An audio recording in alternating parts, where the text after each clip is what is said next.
Welcome to another edition of Calgary in Depth. I'm very excited to be talking to Kathleen Phelan. She's a performer with the Loose Moose Theatre, and I got the idea to speak with her when I actually attended a show.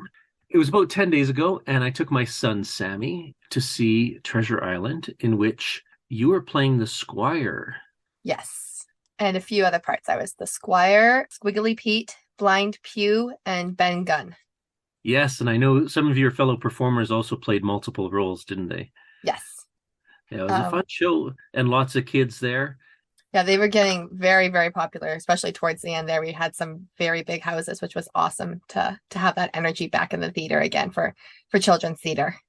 I bet. How long were the shows suspended? For how long were you not able to do these shows?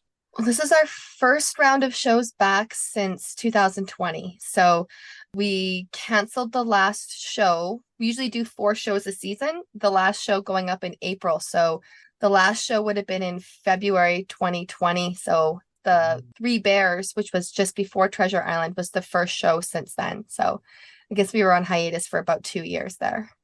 And at the point when you went on hiatus, how long had you been performing with Loose Moose? 15 years. Yeah. Oh, So wow. I started back in 2006. And did you start out by taking the improv courses with them, or how did you first get involved? It's a pretty weird story. I actually used to go to the shows when I was in high school. I had a friend whose friend was a performer there. One of their brothers was a performer there and thought nothing of it. We go to the shows, have a good time. And then, it would have been 2005, I moved to Japan to teach English. And I was walking down the street one day and this person yelled at me. He's like, hey, he said, Gaijin go home, which basically means foreigner go home. And he was Australian. And I was like, well, that's interesting. So I went over and actually started a conversation with him. And he was familiar with Loose Moose and he had done some training there. And he was starting an improv club in Japan. So I said, well, I know Loose Moose. I'm from Calgary. I would love to join. So I actually started learning improv in Japan. And when I moved back, I was like, I really enjoyed this. I'm going to keep going. And then I went to the Loose Moose Theater. Oh, wow. Yeah. And were they doing very similar things to what you had experienced in Japan? Oh, yes, absolutely. A little bit differently. So the gentleman, his name was Butch Reed from Australia. He had come to Calgary and taken training from Keith Johnstone, who's the founder of Loose Moose, and Dennis Cahill, who is our artistic director. So he had Keith's book and he was doing training exercises and scene ideas from his book. So I was very much familiar with some of the theories and ideas when I came back to Calgary. So it was all tied in together. Can you tell me a little bit more about what your first reaction was to improv? Like, what was fun about it? What appealed to you? Oh, yeah, it was really fun. So I had never taken drama in high school or junior high. I never did any of that. I was a very shy kid. So I think doing improv, especially in a foreign country where nobody knew me, it just was such a freeing experience to try on different characters, to try on different emotions, to find different ways to be very expressive and having a lot of fun connecting with your partner on stage. It was just such a positive feeling that I enjoyed it so much. I just wanted to keep it going. So when I came back to Calgary and joined, and I found that environment still very positive and the experience very enjoyable, I didn't want to stop. I just found this community that I felt I had been missing for a really long time, and it just clicked. I've had some similar experiences where I also spent a year in Japan teaching English. Oh, yeah. And it was a wonderful experience. I'm sure you'd agree. Japanese are so proud of their country and they want to make you feel so welcome. Yes. And they're just so gracious, such wonderful hosts, and it's such a fascinating culture. I loved being in Japan. I was only there for 11 months, but it was such a influential time being there, and I really want to go back one day. What part of Japan were you in? I was in Tokyo. My girlfriend and I at the time, we both went to Japan. We didn't have jobs before we went. I was doing a work term at a community newspaper, and the lady who was working as a photographer there had spent some time in Japan teaching English. And she said, you know what? You don't need to have a job in advance. Just go there, get the Tuesday edition of the Tokyo Times, I think it was, which is when they post all the jobs. She says, you'll get a job. And she actually hooked us up with a hot spring resort near Nagano. Oh. And she said, if you go there for the first few weeks, they'll give you a job just to get your footing while you look for jobs in another city, like a teaching job. Hmm. And so we went to that resort, worked for 3 weeks, setting up meals for people and just acting as hotel staff and checking the newspaper on Tuesdays. And then we phoned, got interviews with a large English school, Nova, which is obviously one of the largest or Oh, I know Nova. Yeah. largest. Yeah, yeah. Yeah. And so we both got jobs at separate English schools, Nova English schools in Tokyo, and Yeah. spent nearly a year, about 8 to 10 months, something like that. Yeah.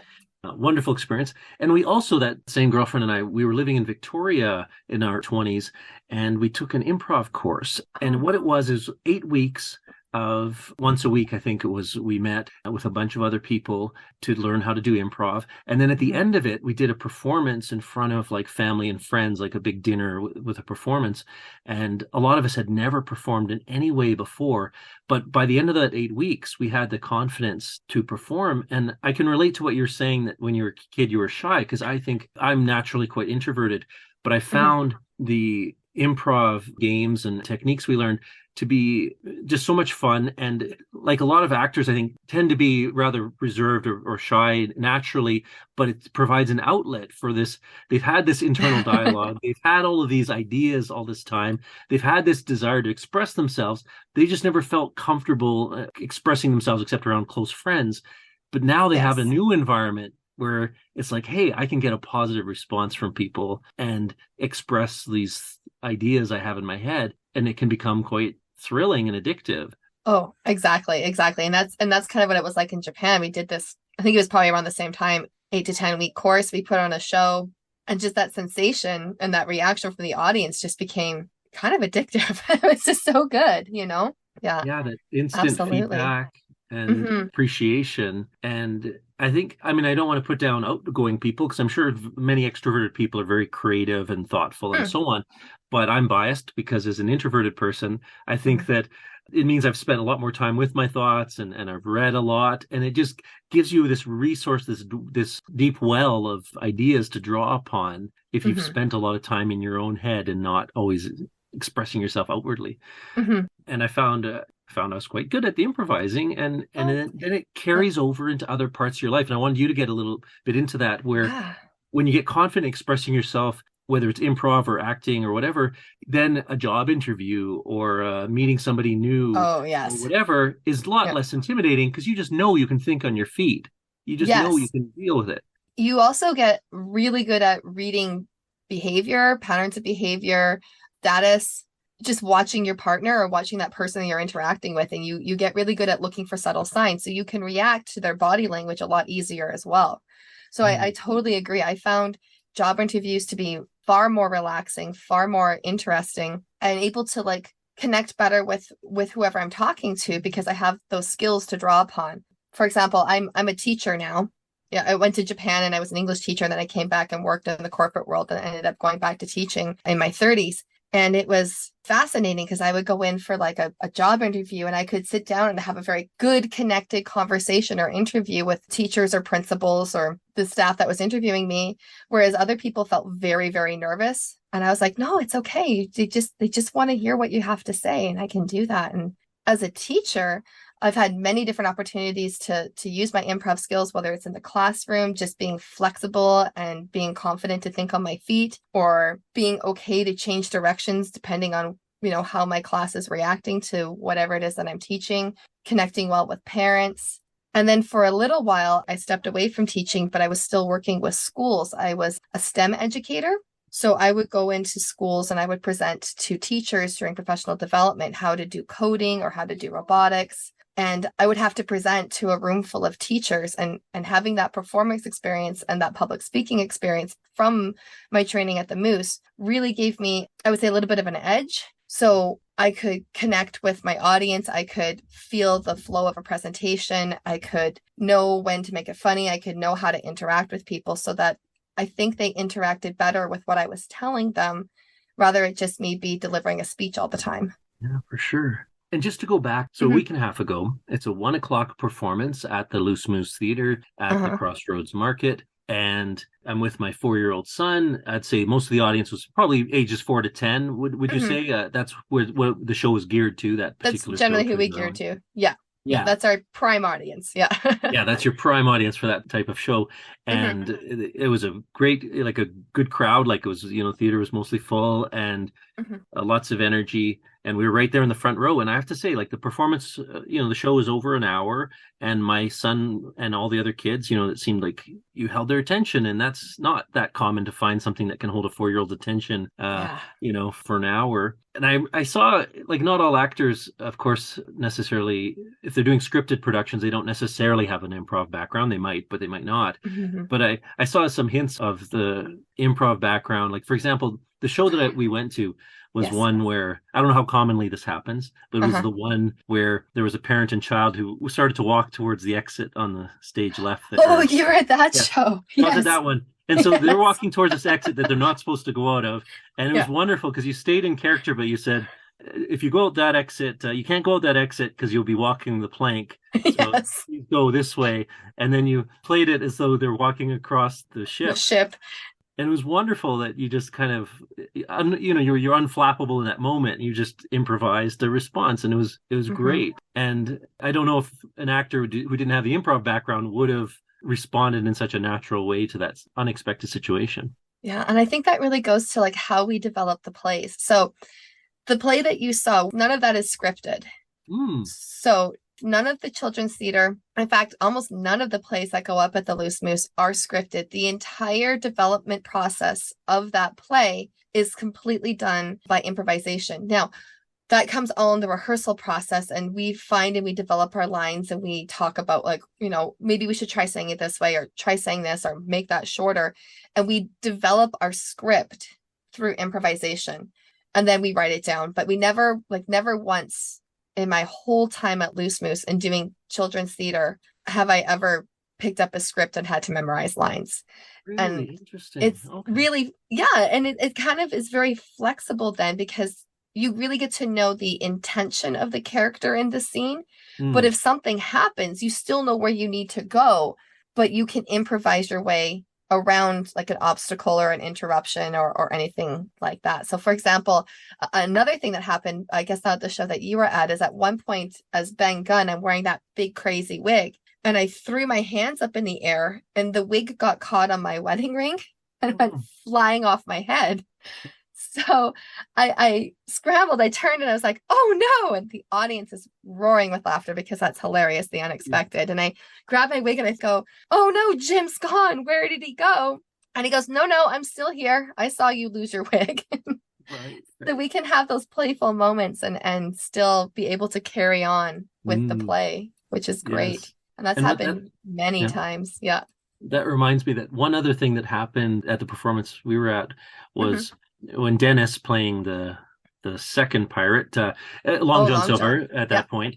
He was Long John Silver at that point, but then he referred to one of the other guys as Ben, or the wrong name. He said Oh, Ben yeah. instead of the other name, and he's Yeah. like, "Oh, sorry, I mixed up your name for a moment there," And he just hmm ran. He just again went with the flow, right? Just go with it. And those are some beautiful moments, because if you're doing longer runs, you might find a comedic bit that you hadn't thought of, and you can add it in for the next show, or you just have a really good memory afterwards, and the audience will remember that and have a good memory of that as well. So you explained that during the rehearsal process, you're developing your lines, coming up with lines, but then Mhm. to what extent does it get solidified? Like, in other words, the 3 o'clock show that happened later that same day that I went, how much of it would you guess that was the same? Like 80% the same, 90% the Oh, same? probably about 90 to 95%. At that point, it Okay. gets really solidified, and we have certain lines that might be cues for lights and sound, but we get pretty flexible within that. So, for example, when I'm talking to Mrs. Hawkins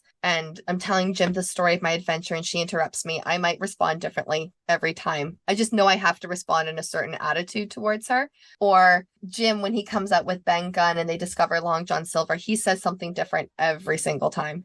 Hmm. So, but like, such as the story that I tell Jim when I talk to Mrs. Hawkins, that stays the same. Or the line when I discover Captain Flint's map and I have to explain who Captain Flint is, that all stays pretty much the same. Hmm. Can you tell me a little bit more about the different types of shows? So there's these shows like Treasure Island for the ages about 4 to 10. Mhm. About the other types of shows that you're involved with, or even are there some there that you aren't involved with? Well, right now we are doing the Secret Improv. So prior to COVID, we would run two shows, two adult shows that we would recommend audience members be 14 and older, just because we don't censor and we can't guarantee that the content on stage will be children appropriate for the Yes, evening yes. shows. So there was Maestro, and that's where you would have anywhere between 10 and 12 performers on stage. They would wear a button with a number on it, and they would randomly be chosen to be in scenes. And then the audience would vote what they thought that scene was worth. So one would be a low score, all the way up to five being a high score. So one would be like a scene that you didn't really enjoy, and five would be a scene that you thought was just like, oh, that was awesome. And then as the show progresses, the lower scoring players would be eliminated until you have one left. So that's a great opportunity for a blending of brand new performers, intermediate performers, and senior performers to play all together to gain some great stage experience and to interact with a different form of improv. So it's a competition per se, but our main goal is just to have, good experiences on stage, put on a good show for the audience, and to have fun and to do good storytelling. So that was our Friday night show. Our Saturday night shows were Gorilla, and that's where you have five senior improvisers direct each other in scenes, and it could be whatever they wanted. And then the audience would vote if that was worth a banana, something they liked, or a forfeit. If you got a forfeit, then you would have to perform some sort of quote unquote punishment on stage. So like the audience boos and hisses you as you walk around arrogantly, or the other performers stage an intervention about why your improv is going so terrible, or something like that. Just something lighthearted but fun. There's other formats such as Super Scene that we've done. Trying to think of what else we've been doing. Oh, theater sports. Theater sports are a lot of fun. I can talk about that in a second. But because of COVID and we've only come back to one show on Saturday nights, we've kind of blended the formats together. So we're doing Maestro for the first half of the show and then Guerrilla Theater for the second half of the show all in one night. We're hoping as we rebuild our volunteer base and as things settle down, that we can come back to having two shows a week. But at this point, we're just having the one. In what ways do you need volunteers? Like, what do the volunteers do for you? Oh, well, this is the really cool thing about Loose Moose Theater. Hmm. I don't know how many people know this. It is a strictly volunteer run organization. So Hmm. everybody you see is a volunteer. The people who do the lights, the people who do the sound, the box office, the concession, the performers on stage, it's 100% volunteer. Nobody is paid. We are considered a training theater. So because we're the home of Keith Johnstone's style of improvisation, and he's kind of considered one of the godfathers of improvisation, we have people come from around the world to come and train and learn his style of improv. So Dennis Cahill extends that to anybody in the city or anybody who wants to move to Calgary. They can come and learn this style of improv for free. The only caveat is that you have to volunteer to help the theater keep going. So that's really the beauty of the Loose Moose Theater, that relationship that they have with the volunteers and the performing. So that's basically like the Loose Moose. So we used to run a international school. Yep. Where people would come. We've had people from, oh my gosh, Denmark, Norway, Japan, Chile, Argentina, the United States, Australia, Germany, lots of people from Germany. And they come over every summer. There's about 18 of them that can come over, and they'll do an entire intensive course with Dennis on how to do this form of improvisation, which is amazing. Oh, people who want to be interested in volunteering. That's what we were talking about. So if you're interested, if you want to learn how to do lights in a professional theater, if you want to learn how to do sound tech in a theater, if you're interested in just being a part of the theater, but you're not ready to be on stage, you can come email Dennis or email the Loose Moose Theater, contact one of the performers, and start being on the volunteer coordination list. And then you can come and learn how to do box office, concession, ushering. All the classes are free as well, which is pretty amazing. So once you start volunteering, the only requirement is that you volunteer at least twice a month and do at least one shift when the kids show is on. It's pretty minimal. And then you can attend all the classes and all the shows for free. Really? That's amazing. And Yeah. how often are the classes? Classes are usually once a week. They run about 2 hours. Mm-hmm. And they're always taught by Dennis, the artistic director, or another senior improviser. And that's really interesting as well, because even though practically all of our senior improvisers have been Loose Moose trained, everybody has their own style, their own take, their own favorite games or their own focuses. So when you learn from different performers, you learn different ways of thinking about improv, different approaches, different styles, different tips. And that can be really interesting as well. Some people stay for a really long time with the Loose Moose. It's very fluid. Some people have been around for, longer than I have, like 30, 40. Well, it started 40 years ago. So some people have been around for like 30, 35 years. Some people, are brand new this year. And it's this great blend of people.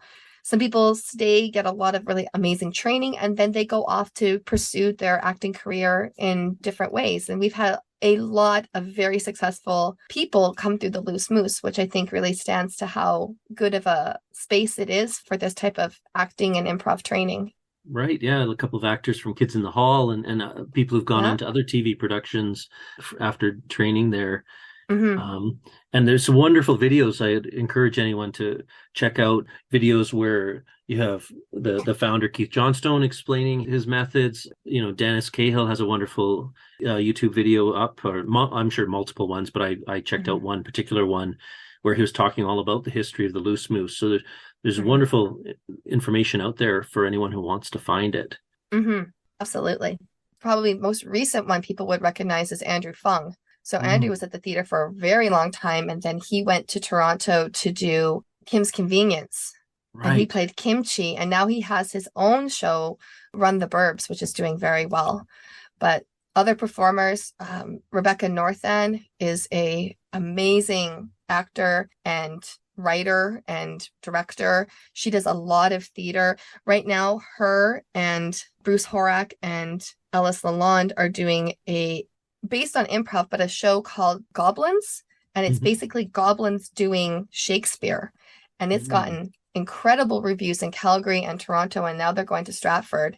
A lot of Loose Moosers also are writers behind the scenes on shows as well. Albert Howell, he wrote for This Hour Has 22 Minutes. Very funny performer. He recently performed in Calgary again just a little while ago at the Loose Moose. Those courses you were mentioning there is there a minimum age? Like what age do they start at? We like to say that if you're going to take the adult courses, you should probably be at least, I would say 16 to 18 at least, just because the comfort level being around adults and talking about adult content, that's really helpful. Prior to COVID, I was one of the instructors that was teaching some of the youth courses.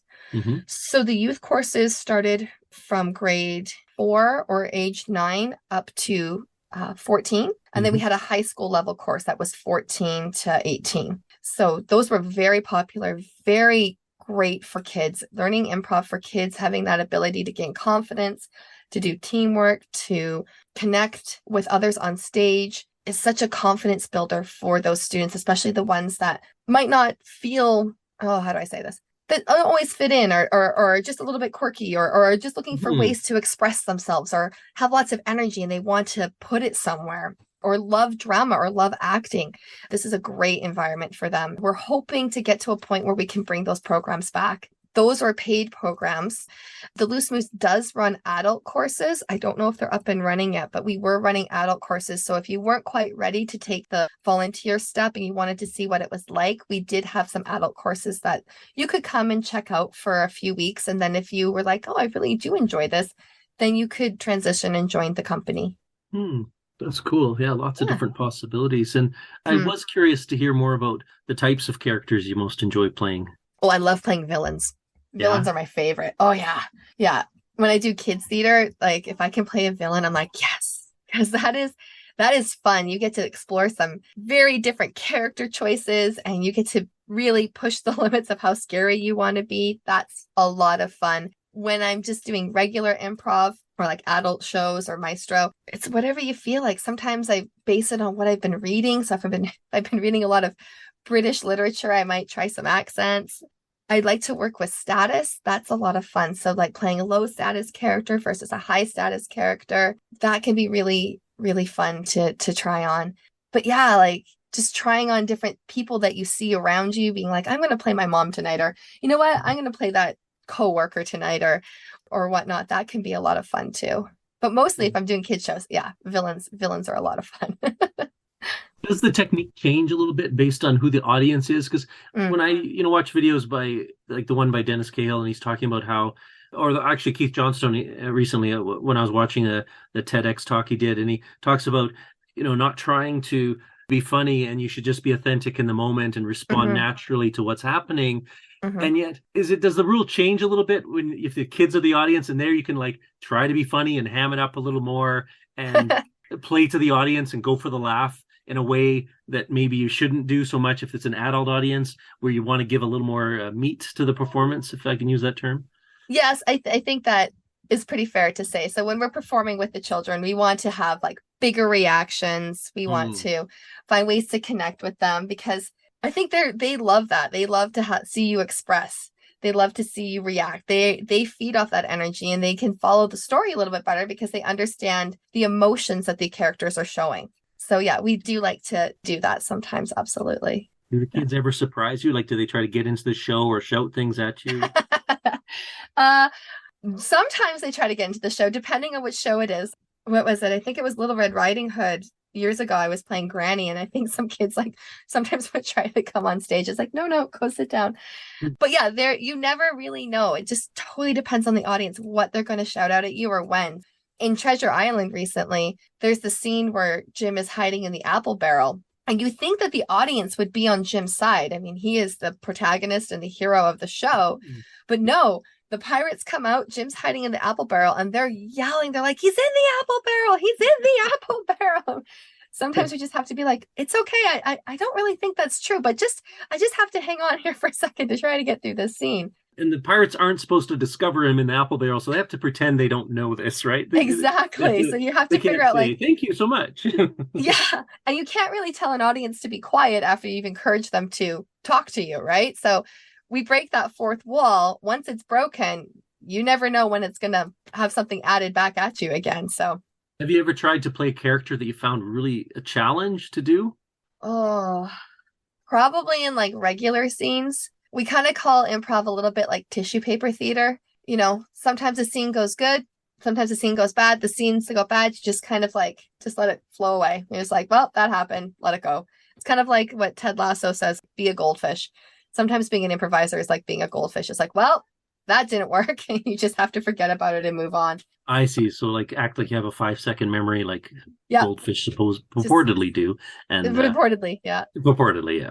You can't dwell on a bad scene. You can't dwell on a tough character, because you just have to be like, well, it's improv. Sometimes things work out really well, and sometimes things don't go the way you wanted them to, and that's okay.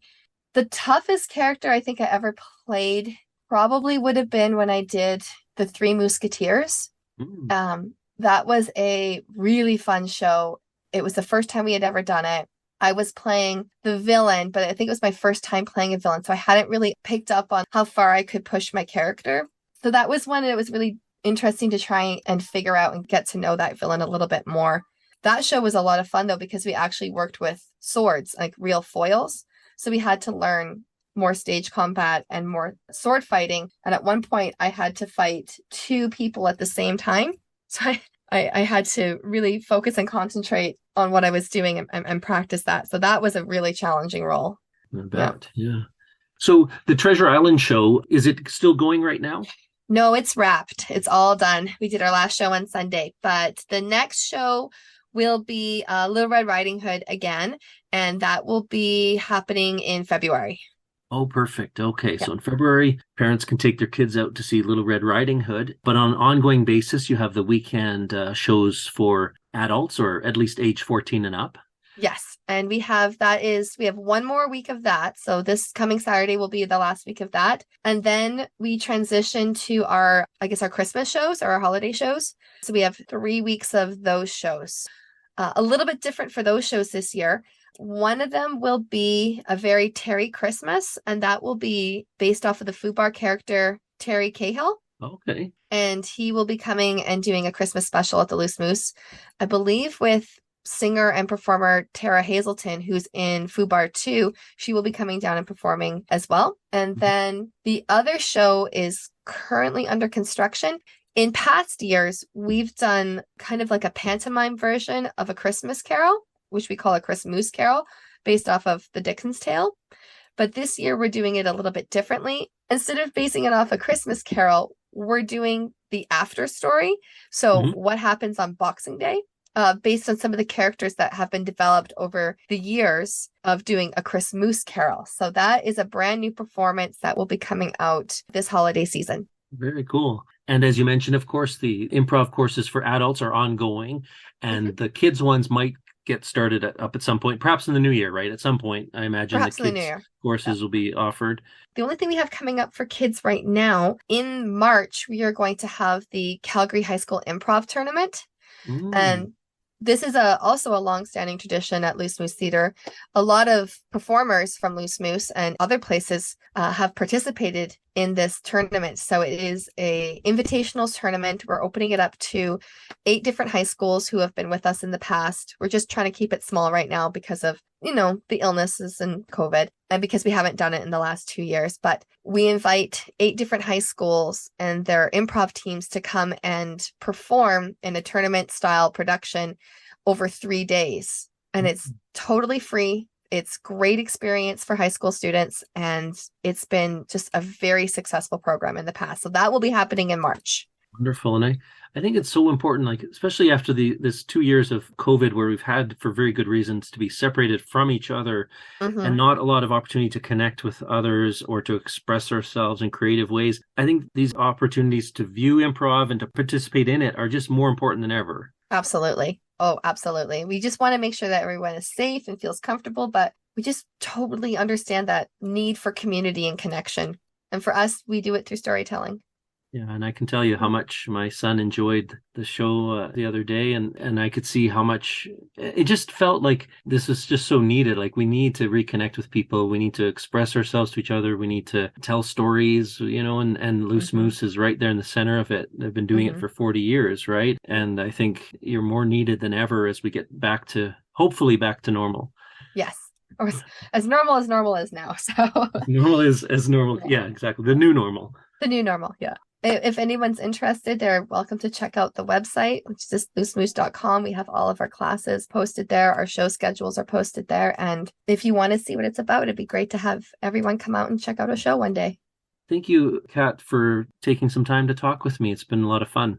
No, thank you, Dan. I really appreciate the invitation, and it's been great.